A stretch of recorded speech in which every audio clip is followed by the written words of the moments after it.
ক্ষমতা একটা শব্দ, কিন্তু এর প্রভাব, এটা মানুষকে নেতা থেকে শাসকে আর শাসক থেকে কখনো কখনো অত্যাচারীতে পরিণত করে।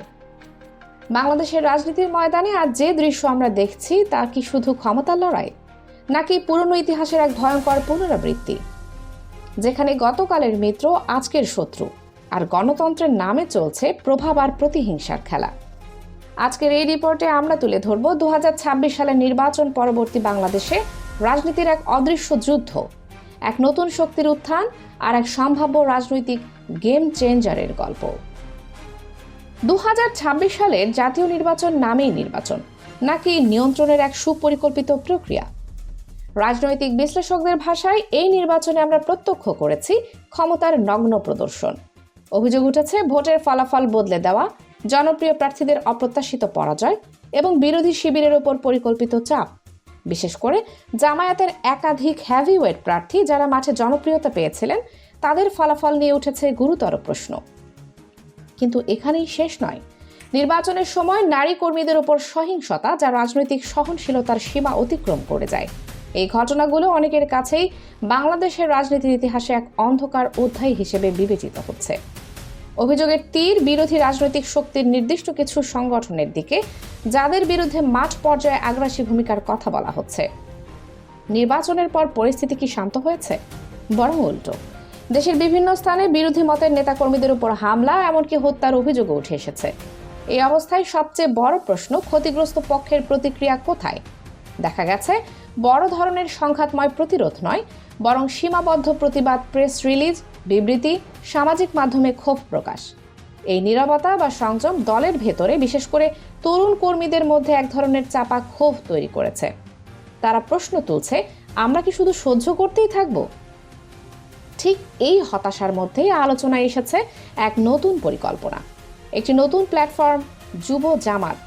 কাগজে কলমে নামটি আগে থেকেই থাকলেও এবার সেটিকে রূপ দেওয়া হচ্ছে নতুন কৌশলে, নতুন নেতৃত্বে আর সবচেয়ে গুরুত্বপূর্ণ রাজপথমুখী শক্তি হিসেবে।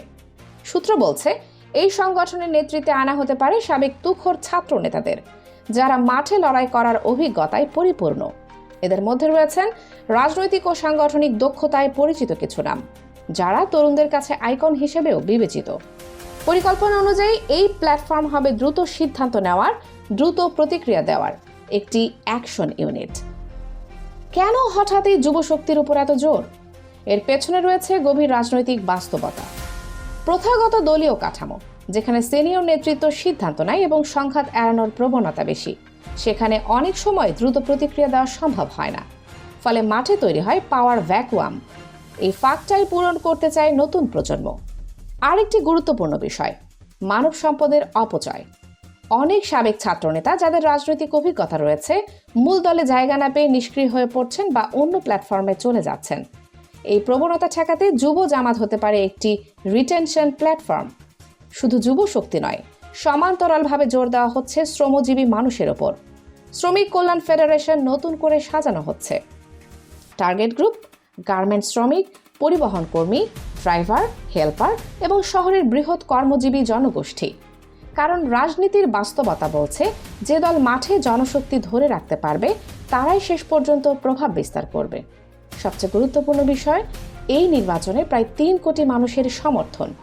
এই বিশাল ভোট ব্যাংক শুধু দলীয় কর্মী নয়, বরং সাধারণ মানুষ, যারা পরিবর্তনের আশায় ভোট দিয়েছে। কিন্তু চ্যালেঞ্জ হলো, এই মানুষদের সবাইকে মূল দলে অন্তর্ভুক্ত করা সম্ভব নয়। কারণ আদর্শিক কাঠামো তাই তৈরি হচ্ছে বিকল্প প্ল্যাটফর্ম, যেখানে সবাই থাকতে পারবে কিন্তু একসাথে কাজ করতে পারবে। এই ধরনের ইনক্লুসিভ পলিটিক্স বাংলাদেশের রাজনীতিতে নতুন এক অধ্যায় শুরু হতে যাচ্ছে কি?